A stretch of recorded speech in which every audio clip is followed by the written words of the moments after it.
রাষ্ট্রপতি প্রণব মুখার্জি, প্রধানমন্ত্রী নরেন্দ্র মোদী, কেন্দ্রীয় মন্ত্রী এবং নেতারা রাজনৈতিক সীমানা পেরিয়ে কালামের মৃত্যুতে শোক প্রকাশ করেছেন। জনগণের রাষ্ট্রপতি হিসাবে অভিনন্দন জানিয়েছেন, পরেও তাই থাকবেন। জনগণের রাষ্ট্রপতি হিসাবে খ্যাত ক্ষেপণাস্ত্র মানব প্রাক্তন ভারতীয় রাষ্ট্রপতি এপিজে আব্দুল কালাম সোমবার শিলংয়ের আইএমএ বক্তৃতা দেওয়ার সময় হৃদরোগে আক্রান্ত হয়ে পড়েন এবং শেষ নিঃশ্বাস।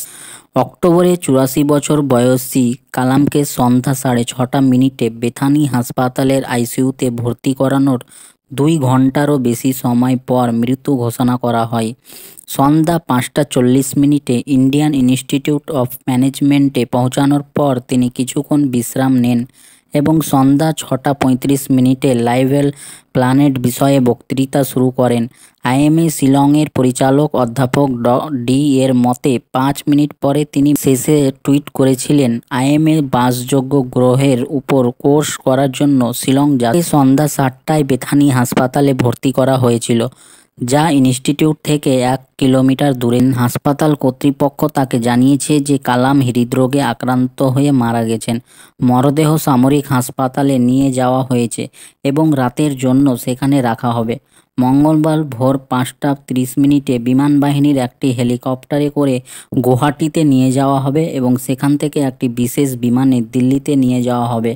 সবচেয়ে জনপ্রিয় রাষ্ট্রপতি হিসাবে বিবেচিত কালাম রাজ্যের একাদশতম প্রধান হয়েছিলেন এবং ২০০২ থেকে ২০০৭ সালের মধ্যে এই পদে অধিষ্ঠিত ছিলেন।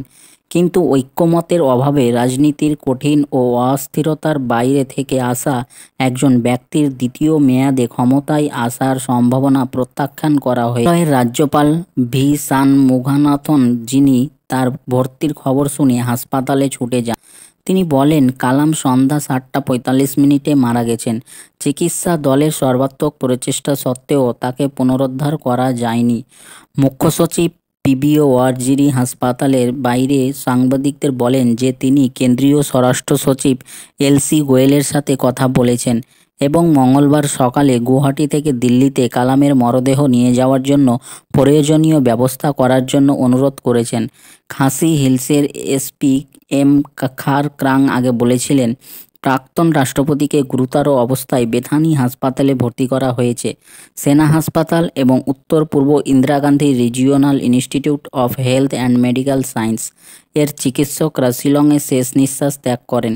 Mail today bureau, New Delhi. Bethany হাসপাতালে দ্রুত পৌঁছান তিনি, কিন্তু তাদের প্রচেষ্টা কোনো কাজে আসেননি। কেন্দ্রীয় স্বরাষ্ট্র সচিব এলসি গোয়েল জানিয়েছেন, কেন্দ্র ৭ দিনের জাতীয় শোক ঘোষণা করবে। সংসদের উভয় কক্ষই তার স্মৃতির প্রতি শ্রদ্ধা জানাতে শোকসভা এবং মুলতবি ঘোষণা করতে পারে। নরেন্দ্র মোদী তাকে মার্গদর্শক হিসাবে বর্ণনা করেছেন। ভারতরত্ন আবুল পাকির জৈনুল আবেদিন আবদুল কালাম অটল বিহারী বাজপেয়ীর নেতৃত্বে এনডিএ সরকারের সময় সবচেয়ে অপ্রত্যাশিত রাষ্ট্রপতি ছিলেন। বামপন্থী দলগুলি ছাড়া সর্বদলীয় ঐক্যমত্যের পর তার জয় নিশ্চিত ছিল। ১৯৩১ সালে তামিলনাড়ু রামেশ্বরে এক দরিদ্র পরিবারে জন্মগ্রহণকারী তিনি Madras institute of technology Madras থেকে বিমান প্রকৌশল বিষয়ে পড়াশোনা করেন।